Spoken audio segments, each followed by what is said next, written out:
Pak, ang ganda. Ito yung gamit kong lipid dun sa video ng burrito.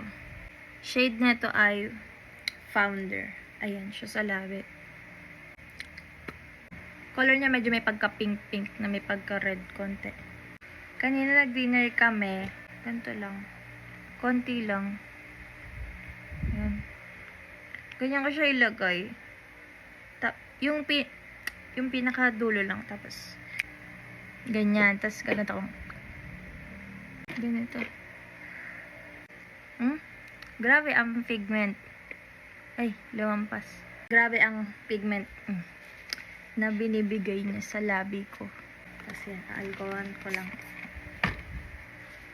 Dahil matte nga siya, ilalagyan ko siya ng lip topper. Anything will do naman. Pwedeng ito, lip balm. Lip oil, pwede rin. Ganyan lang siya. Ayun na. Yan na, pwede ka na kumain ng burrito.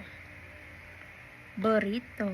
Matte kasi siya, di ba? Bumili lang matte pero ayaw nang mag-dry yung lips.